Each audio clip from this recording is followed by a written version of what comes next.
Hello, magandang hapon sa inyong lahat mga kababayan ko. Magandang hapon. So, ngayon ko lang iko-content to kasi nung time kasi na lumabas yung pagsasalita ni Adam, nire-request na sa akin ito eh. Kaya lang ang problema, sobrang haba kasi ng video ni Adam. At least dito, maraming salamat kay AC. Na-compile niya lahat yung mga importanteng details ng istorya na to, 'di ba? If ever na himalang napadaan sa channel ko si AC. Salamat Sir AC, no. Anyway, itong issue kay Adam kasi hindi naman sa pag-aano, alam na namin 'yan. Yung side ni Adam alam na namin 'yan way back pa nung kinontent pa siya ni Makagago dati. Na kung gaano siya nang gamit daw ng ex niya. Kasi yung kaibigan ni Adam ay kaibigan din namin. 'Di ba? 'Di ba Solja nandun tayo do sa bahay noon kinuwento sa amin kung ano yung pagkakakwento sa amin dati. Yun din ang sinabi ni Adam dito, yung tungkol do sa ipo na nawala. 'Di ba? Then may nabanggit na sakit nung babae. Di umano ang pagkakabanggit sa amin di umano daw may bipolar nung time na 'yon. 'Di ba? Pero hindi naman sinabi ni Adam kung ano yung sakit Who knows, no? Pero kung titingnan ko yung at least kahit paano meron naman akong background sa psychiatric kasi dinaanan ko yan nung nag-aral ako sa medical field. Medyo malapit nga siya sa bipolar. Ang bipolar kasi ano yan mental condition niya na minsan sobrang saya mo, minsan naman depressed ka, 'di ba? Yan ang bipolar pagka nasa hyper side ka, meron kang mania nun. Maraming uri ng mania, pwedeng pyromania, mahilig kang magsunog, kleptomania, 'di ba? Pwedeng mahilig kang magnakaw, at kung ano ng mga mania na pwedeng yung manic episode kasi ang tawag doon pagka nasa hyper. Tapos pagka bumaba naman yung dopamine level mo, sobra namang depressed ka naman, 'di ba? So, at least kahit paano, meron na kaming knowledge nun. Now, ang tanong, bakit hindi ko kinontent noon pa? Kasi ito ay naka-private pa ito dati. 'Di ba? Ang may karapatan lang maglabas niyan ay yung mismong involved doon. Hindi niya pa pinapublic yung problem na yan Mayayari tayo noon kung nalaman natin tapos ichichismis natin dito or ikikwento natin dito yung mayayari tayo nun. Pero kung ano yung kinwento sa amin nun, ganun na ganun ang sinabi ni Adam ngayon do sa video niyang bago labas. Now, ito naman si AC, kinumpress niya lahat ng information, pati yung pag-interview ni Makagago dun sa babae. Panoorin natin. Ang title kasi na itong video na to, The Deserved End of the Most Manipulative Content Creator. Manipulative. When you say manipulative, ano sa tingin nyo? Ano ba ang root word ng manipulative? Manipulate, di ba? When you say manipulate, alam ko synonym ng manipulate, mangontrol tama ba? Tingnan natin. Tama. Ang meaning ng manipulate, to handle or control. Control or influence a person or situation. Ano kasi yan malalaman mo yung manipulador na yan kung laging gusto niya lang yung mangyayari. 'Di ba? Laging napapansin mo, ginagamit ka na niya nang hindi mo alam. Kadalasan magiging attack dog ka niyan, yung bro, sabihin mo ganito. Ganito ang gawin mo. Tapos pag nagkasablay sa ikaw pa sisisihin yan bandang huli. Ganyan ang mga manipulator. At yung mga manipulator na yan, magaling mag damage control yan. Pag may argument na kayong pinag-uusapan, gagawin lahat ng manipulator na yan, matalo ka lang. Kahit yung mga bagay na hindi na connected dun sa dun sa mismong issue. 'Di ba? Let's say ganito, no? Ang issue natin. Bakit mo ninakaw yung pera ko? 'Di ba? Nandito lang yung pera ko, ninakaw mo eh. Biglang babanat yan ng mga bagay na ikaw nga manluloko ka ng babae eh. Ikaw nga magnanakaw ka rin eh. 'Di ba? Pero ang main issue, nasa na yung pera? Ba't mo ninakaw? Yun ang sagutin mo. Hindi sumasagot ng diretso yung mga yan. Gagawa yan ng paraan para siya yung manalo kahit na walang kwenta na yung papang-rebat sa'yo. Yan ang maniwala kayo sa akin. Naranasan ko na yan. Magkaroon ng kaibigan na manipulator. Magkaroon ng karelasyon na manipulator. Danas na danas ko na lahat yan. Tatay ko, no? Kaya sa inyo, pagka nakakaranas na kayo ng manipulator, nanliligaw pa lang sa inyo, may signs na agad. Kadalasan ang first signs niyan, nanggigil trip yan eh. Yung manipulator, yung let's say, kayo mga babae, sige ka, pagka hindi ako kakain kung hindi mo ko sasagutin. or sige, ikaw na lang magpakasarap dyan. Yung mahilig mag-guilt trip, 'di ba? Layuan nyo na pag nanliligaw pa lang. Pero pagka nakarelasyon nyo na, hindi ko naman sinasabing hiwalayan nyo na, Pero kung magagawin nyo na para hiwalayan nyo na, sa early stages pala, hiwalayan nyo na, magsasuffer kayo dyan. Naniwala kayo sa akin pag ganyan ang karelasyon nyo. Hanggat di pa huli ang lahat. Pero kung sakaling may anak na kayo or matagal na relationship nyo, pag-aralan nyo na lang na i-overcome yan. 'Di ba? Pero sinasabi ko sa'yo, mahirap yan. Anyway, ito na yung video, kung ano na mga sinabi natin. Play na natin. Libo-libong mga tao ang sumusuporta kay Emrys Ari sa mga challenges sa kanyang ginagawa. Ngunit matapos silabas ni Adam Alejo ang isang video exposing the truth tungkol sa kanya, bigla na lamang nagbago ang pananaw ng mga tao na ito. Wala po talaga akong maintindihan sa explanation niya, since lahat po ng tanong, iba sagot niya. Tsaka wala pong luha. Very clear kung sino ang guilty. Diba? Kung ano yung argument, iniiwasan niya. Hindi, actually ganito, pwede naman tayo maging fair eh. Baka mamaya, kasi sa totoo lang, itong kaso nilang dalawa, pwedeng maging he said, she said to eh. Diba? Baka mamaya, yung mga sinabi ni Adam ay inimbento niya lang, pwede, diba? Yung mga screenshot na pinakita, yung mga resibo, diba? Na-edit lahat yan eh. Pero dapat, kung ganun ang ginawa ni Adam, dapat ang reaction ng ex niya, kung kasinungalingan man ang sinabi ni Adam, dapat babanggain niya head on yun eh. Yung mismong issue. For example, sinabi ni Adam, inubos mo yung pera na inipo natin. Babanggain ngayon dapat ni, ano name nito? Emry ba? Emrys? Nakalimutan ko na name nitong babae. Babanggain niya yun. Hindi ko inubos sa makatwid. Ikaw nga ang ikaw nga ang umubos niya, ito yung resibo 'di ba? Babanggain niya ng pero kung ang isasagot niya, iiwas niya sa topic, 'di ba? Hindi mo masisisi ang tao na papabor kay Adam. Yun na nangyayari ngayon. Linilihis lahat ng tanong at never use God or religion for excuses. Kaya makalipas ang ilang mga buwan, Adam Alejo finally broke his silence at ibinulgar nito ang totoong dahilan ng paghihiwalayan nilang dalawa. Mula sa isang allegation na ninakaw ni Emrys Ari ang savings nilang dalawa, isang allegation na nilalagyan doon nito ng isang powder. Hindi naman for me base doon sa kwento, hindi mo naman kinonsider na ninakaw. Ginamit niya lang talaga ng hindi alam kung saan napunta. Yun ang tamang term. Pag ninakaw kasi, ibig sabihin hindi sa kanya yun eh.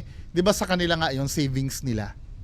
'Di ba? Hindi lang talaga nalaman kung saan napunta. ang kinakain ni Adam Alejo hanggang sa pagmamanipula nito sa kanya. Inisa-isa niya itong binanggit sa kanyang recent video. Hello guys, for almost 8 months na pagtahimik ko sa nangyari sa Umayat siya, no? Dating tingin ko niya, medyo chubby-chubby pa yung pisngi niyan, eh. amin ng ex ko. I think ready na ako magsalita. Nagsimula ang lahat nung niregaluhan siya ni M ng isang Minions na piggy bank dahil nahihirapan daw ito mag-save ng pera. They then started putting money sa loob ng piggy bank na ito, hoping na ito na ang maging solusyon sa kanyang problema. Ngunit makalipas lamang ilang mga buwan, nang hawakan ni Adam ang piggy bank na ito, nagtaka siya kung bakit sobrang gaan ito at bakit lumaki ang butas ng Yung ano, ito yung dati. Pero, ang tanong ko lang, ba't kailangan mag-piggy bank pa kayo? Ba't hindi na kayo magbangko? 'Di ba? Tapos yung bangko na, wag yung i-online banking. Mag-open kayo ng bank account sa Pilipinas, tapos passbook. Wag ATM. Madali kasing makuha ang pera sa ATM, eh. I-passbook kayo yung, old school. 'Di ba ganun yung old school? Sino mga naka-passbook pa dyan? Siguro may mga apo na kayo, no? Ganun ang gawin nyo, mag-passbook kayo. Na para hindi madaling makuha.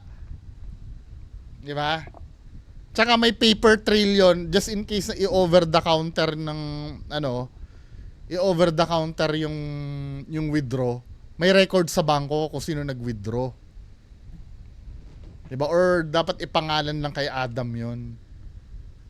Ganun dapat ang ginawa. Hindi ganito, madaling maubos talaga to. Lalo na kung nagkakatuksuhan na. Diba? Doon pa lang medyo poor na yung naging decision, eh. Siguro kung ang ilalagay mo diyan sa piggy bank na yan, yung mga barya-barya, yung sukli-sukli, no? Dahil doon naman ginawa yan, eh, mga barya-barya lang, eh. Ganyan ang purpose ng ng lagayan ng pera. Tapos ngayon po, in the middle of my panic attack, nag-iisip po ako ng paraan. Sabi ko, anong gagawin ko? Ngayon po, nakuha ko po yung cellphone ko. Sinilip ko po yung butas. This is just money. I don't care about money. Diba? Nagga-gaslight na agad yung babae. Pera lang yan. Wala akong... Isa ring characteristic ng gaslighter. When you say gaslighting, ang pagkakaalam ko na pala sa gaslighting ngayon, yung parang, alam mo yun, i-undermine ka lang na lang yan, pera lang yan, di ba? Parang palilitawin na hindi naman big deal yung concern mo. Yun ang gaslighting. Kadalasan yan, isa rin sa karakteristik ng manipulador yan. Adam, I'm not. Look at this. Look at who. What are you doing? This. Yung parang laging walang kwenta lagi yung binibig deal mo. Oh my Lord! Adam Alejo further stated sa kanyang video na binigyan daw siya ni M ng isang gamot para pampakalma at para makapag-focus daw ito sa kanyang trabaho. Yung ex ko po ay merong tinitake na something. Ngayon yung tinitake niya po ay pinatry niya sa akin. This happened early stage ng relationship namin. Hindi malinaw kung anong yun, eh. Kung anong gamot yun, eh. Dahil kung antidepressant yun, malamang diagnosed na talaga na may something itong babae. Kaya siya may nagtitake ng gamot na yon. Diba? Sana kinumpleto ni Adam Alejo kung ano yung gamot na pinapatake sa kanya. Para alam natin, baka malay mo, illegal yun. Pwedeng ecstasy.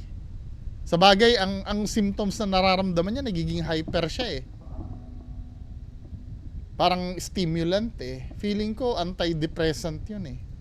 Ang sabi niya, take this will help you focus.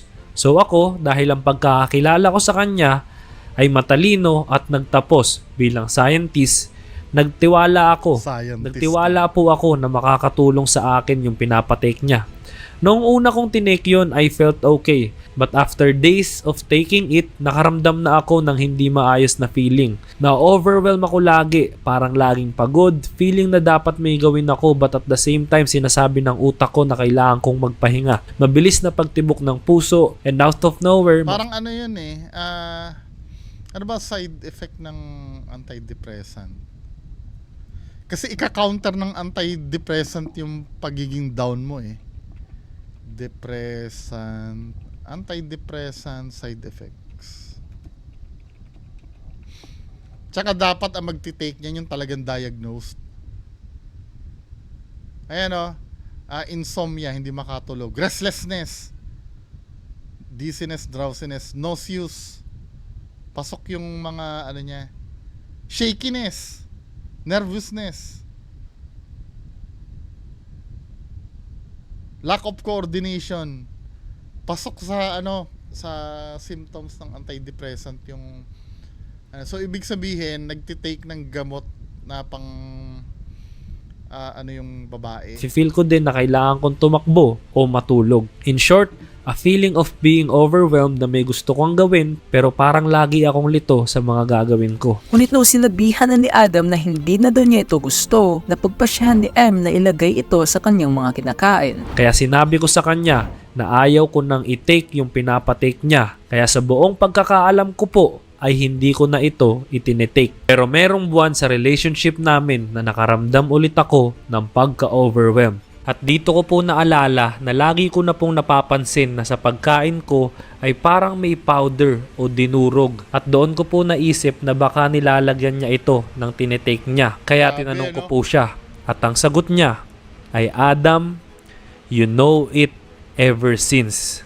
Hindi ko po matandaan na pumayag ako doon. At sobrang natakot ako at na-confuse dahil alam ko sa sarili kong hindi ko naman po talaga iyon sinabi. At hanggang ngayon ay naniniwala ako na kailanman ay hindi siya nagpaalam sa akin na ilalagay niya iyon sa aking pagkain. Sa video Ginagaslight na naman siya, no?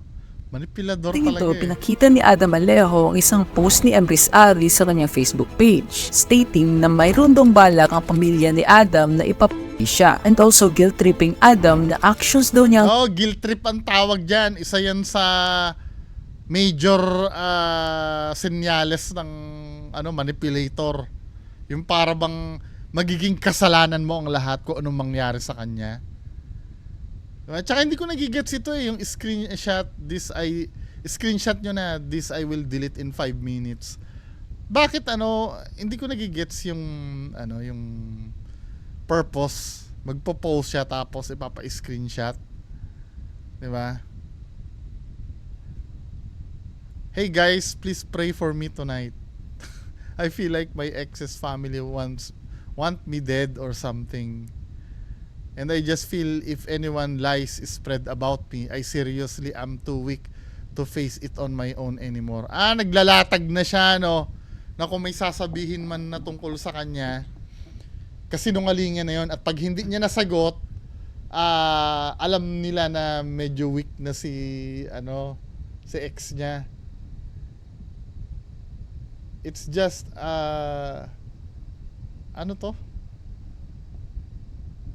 the fact is when you take 12.7 million from a girl, I'm sure you and your family are so happy with it and are glad. Grabe. ang pamilya ni Adam na ipapatay siya, and also guilt-tripping Adam na actions daw niya ang dahilan kaya I will not back until I have 100,000 for you. I'll be back late. You are responsible for your actions. This isn't okay. Grabe, no? I am in Huay Kwang. pupunta ito sa Hoi Kwang para maghanap ng 100,000 pesos. Isang lugar na ayon pa kay Empress Ari, dito daw nangyayari ang mga sketchy businesses. Ngayon po, para lang po sa kaalaman nyo, and siya rin po yung nagsabi sa akin ito. Doon daw po sa lugar ng Waikwang ay doon daw po nangyayari yung mga sketchy business. What do you mean sketchy business? Medyo medyo vague din siyang magbigay ng pahayag. Po, para sabihin niya sa akin na I am at Waikwang, I'll find 100k, I'll be back late, you are responsible of your actions.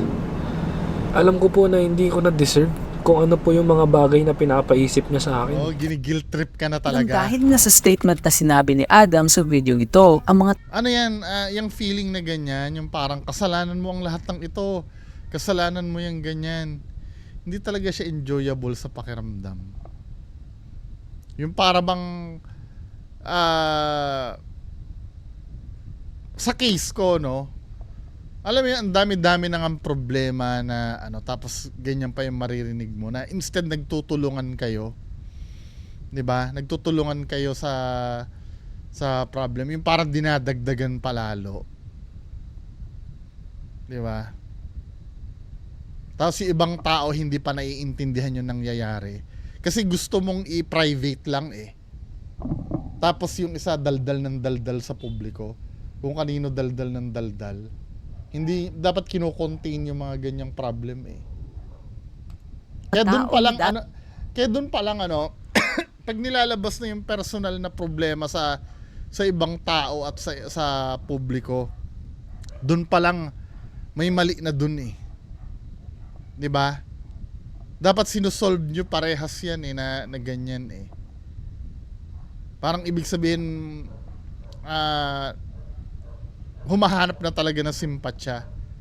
Hinahanda niya na kasi alam niya na wala siya laban pagka nagka head to head eh.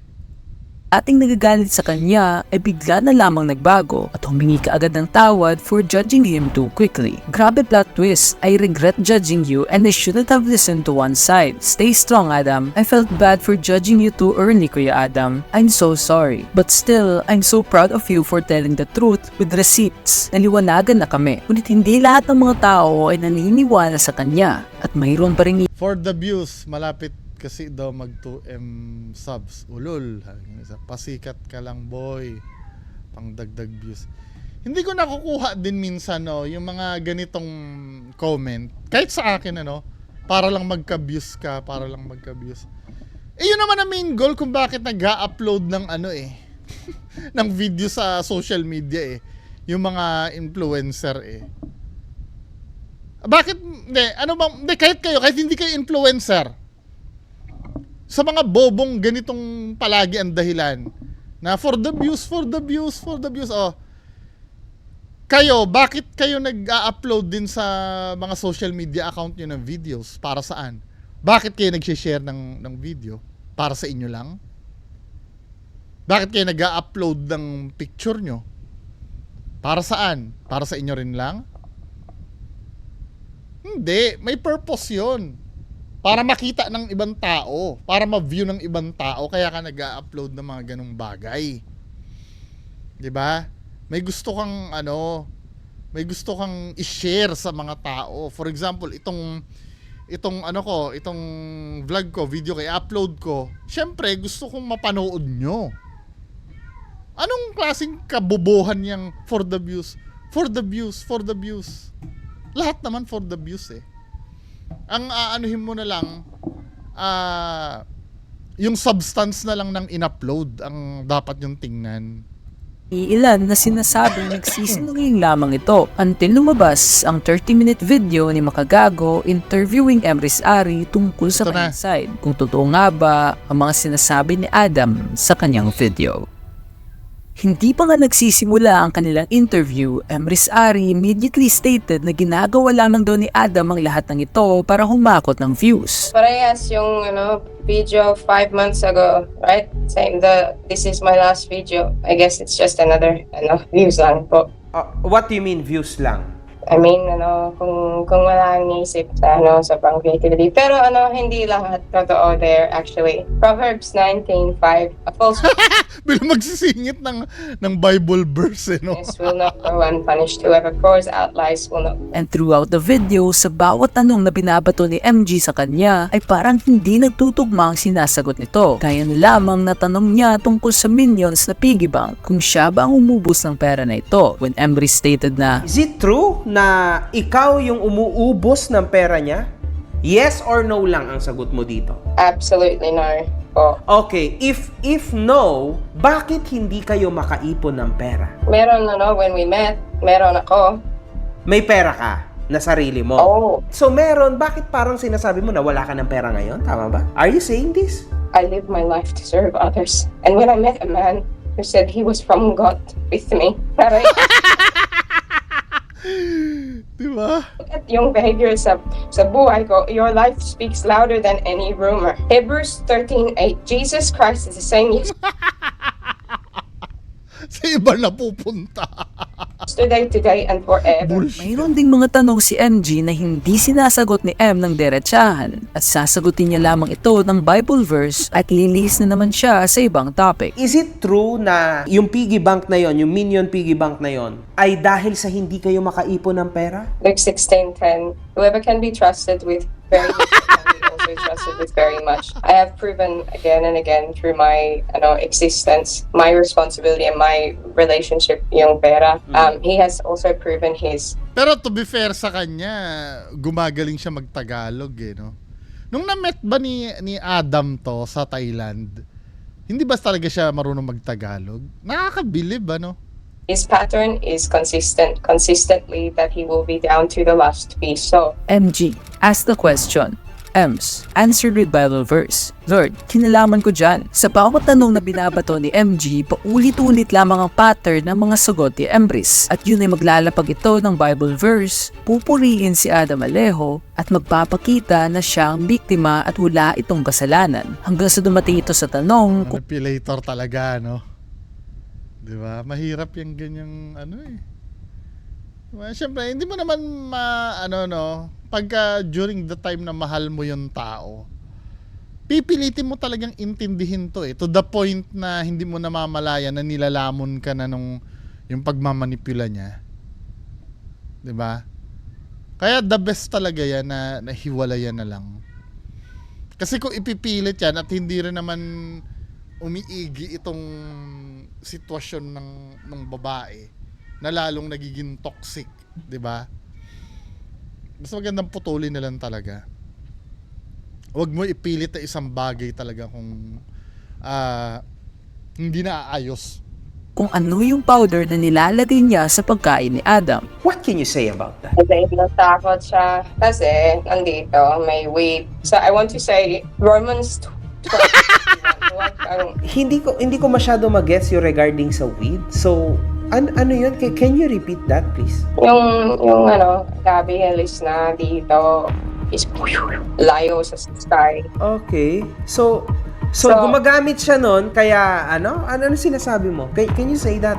Isip ko is kung sobrang takot that ako sinasabi totoo or Incoherent, fan or anyone who's nakilala dito. And once again, iba na naman ang sinagot niya dito. At kahit na si MG ay nalilito na din dahil hindi naman weeds ang tinatanong ni MG kundi yung tinitake daw niya na powder na nilalagay sa pagkain ni Adam. So, bumalik na naman daw ulit yung ganong feeling niya. Ayun na sabi niya. What can you say about that? John 8:32.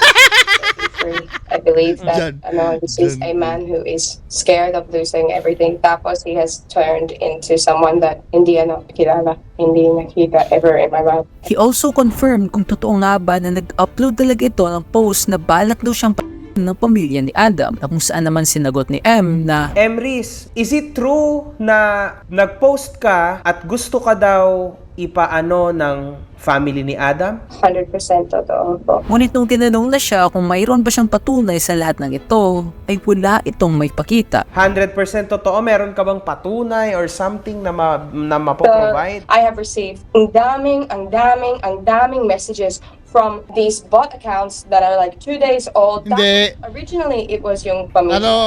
Hindi valid yon yung mga bot accounts. Mga fake accounts. Hindi valid yon na ibintang mo sa pamilya yon. Kasi social media personalities kayo eh. Maraming sumusubaybay sa inyo. May mga fans kayo na pipik ng side. Pwede kasing mga lang yun supporter ng kabila. Pwedeng yung mga nagbabash kay Adam, pwedeng supporter mo. Diba? Hindi valid na ibintang mo agad sa kamag-anak yun. These bot accounts that are like 2 days old. Tapos, originally, it was yung pamilya. Tapos yung kaibigan. Tapos yung team. And lastly, Emrys Ari also stated na pupunta daw ito sa Huay Kwang at hindi daw ito uuwi hanggat hindi ito makakahanap ng 100,000 pesos. Pero later in the video, malalaman natin na nasa nail salon lamang pala ito. Bago po ako lumipad ng eroplano ay meron pa po akong huling message na nabasa. Sabi niya po dito, you book a ticket and while I was in my nail appointment.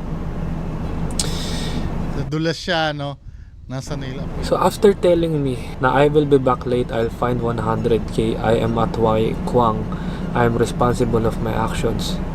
Now, she is telling me na nasa nail appointment lang siya. Kaya sa interview Ano? nilang dalawa, tinanong niya si Nail appointment, nagpapamanicure or pedicure. Emrys tungkol dito. And as always, ibang landas pa rin ang tinatahak ng kanyang mga sagot. So, bakit niya sinasabi na gagawa ako ng 100,000 pesos ngayon? So, paano yon? Okay, so basically, I prayed before about this naman kung bakit. Kasi it's the worst one actually for me. The only one that made me feel something as an insult. Kasi it's a leading insult. He looked at what is the most horrific thing that you can call a girl, which is like gold digger, prostitute, puta, and all of these horrible things, right? If it was true, and he says he is a Christian, he would never post it. He would never do that to someone kasi sabi sa Diyos, it's literally a story in the Bible. Hindi yun eh. I mean, iba yung sinasagot mo, men eh. Ang sinasagot, bakit sinabi mong nandun ka sa lugar na yon, eh yung pala nagpapa-manicure ka lang. Tapos sasabihin mo, hindi dapat pinost. Hindi. Come on. So people started to realize na tama talaga si Adam Alejo sa video na kanyang pinalabas. And Emrys Ari is actually just another manipulative person. 3 months ipon challenge naman po ate. Te, magkano po yung pulburo na hinalo nyo sa pagkain? Dahil niyo naman po manungkit sa alkansya, parang si mama. Mayroon ding nag-comment sa dati kong video tungkol kay Adam na mayroon daw isang Thai na nakakailala kay Emrys. And if you look through Adam Alejo's new videos comment section, you'll see a Thai co-worker in the comsec saying that Adam's girlfriend takes illegal and thus please take action and give Adam justice. Illegal, ito illegal to eh. Substances siguro to, no? And thus, ano kaya tong, please take action on... Hindi, feeling ko yung ano na yon, kasi alam ni Adam yung pinapainom sa kanya baka tablet eh. Feeling ko ano yun eh, psychotic drugs yun eh. 'Di ba? Or hindi lang yun ang tinitake niya. Siguro kaya hindi rin masabi ni Adam kung ano yun, baka nga illegal yun. At nag-mention ng maraming mga allegations tungkol sa kanya. He stated na, I am Thai and one of M's friend. M's assistant friend sent this video to me. I'm her friend here in her former workplace in a bar here in Bangkok. She introduced Adam to us before and we are sad because my boss Senior daw ito dati eh, sa bar dun eh. and other workmates know that Ganyan natin. introduced Adam to us before and we are sad because my boss and other workmates know that M has bipolar and takes Tama, bipolar nga. Ito rin yung kinwento sa amin nung kaibigan ni Adam noon. So, confirm. medicine. That's why his former fiancé before Adam left Oo, pero hindi ito illegal substance. May prescription yun eh. because her former fiancé knows And take medicine, that's why his former fiancé before Adam left her also. Because of her former fiancé that M have brain have issues. brain issues. She take her money to buy illegal She takes her money to buy illegal substance. At bukod siguro dun sa dun sa prescription meds. Pa. And sometimes he sleep with other customer, go to their home to get money. I am sad because Adam is good boy, but M have many customer. Adam don't know when Adam is in Philippine M. Adam doesn't know when Adam is in the Philippines, M sleep with other boyfriend. Even her assistant don't want to work with her. M is very good speaker, but much very good in manipulation. She is a manipulator. She manipulates Philippine people and use their faith to hide the truth. She is not what you think she is. So be careful. Whether this comment is true or not, one thing is certain. Oo nga naman i-take natin with a grain of salt. Baka kasi mamaya hindi natin alam, 'di ba? Baka mamaya lang 'yon, supporter ni Adam, 'di ba? Na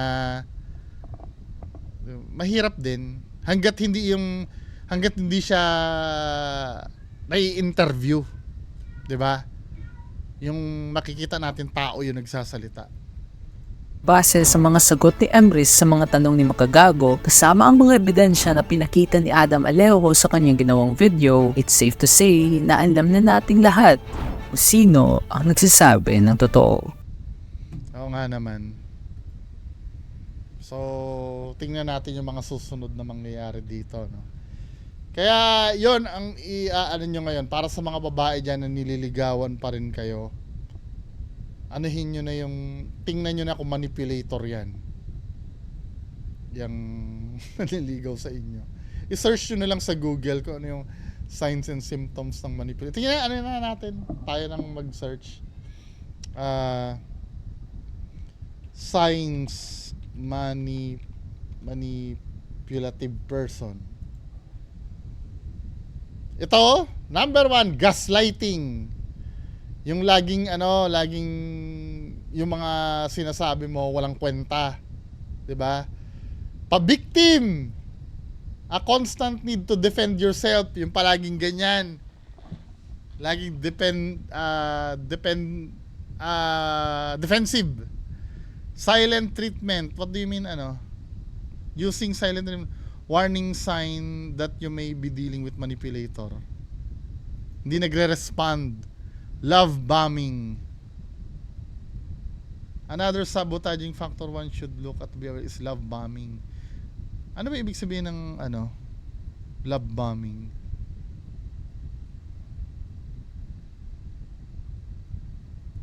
Parang attention seeking, ganon. Yun na nakalagay dito eh. Love bombing. Whatever, paki-comment nga, ano ba yung love bombing na yun? Fearing losing control or being judged. Ito, kadalasan ito, no? Takot na takot mahusgahan at takot na hindi niya makontrol yung minamanipula niya. Guilt tripping. Yan, yung ginagawa kanina ni Emrys. Withholding affection. What do you mean withholding affection? They might withhold information, affection, or even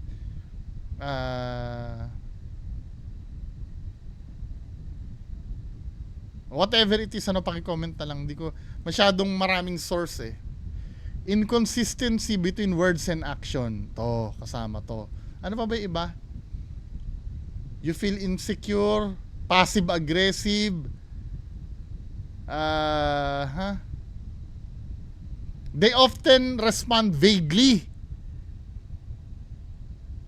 Excessive flattery and compliments to make you ito, kadalasan ito, yung pupurihin ka. Boundary violation, criticizing, lying, getting too close too quickly. Ang bilis mag-feeling close sa'yo. Gagamitin ka lang pala. They constantly belittle you. Palaging minamalit ka. Siya lagi ang magaling. Coercive behaviors. Yan, madami yan Anyway, so yun na lang ang ating mga pag-usapan ngayong hapon. Magandang hapon sa inyong lahat. Bye-bye.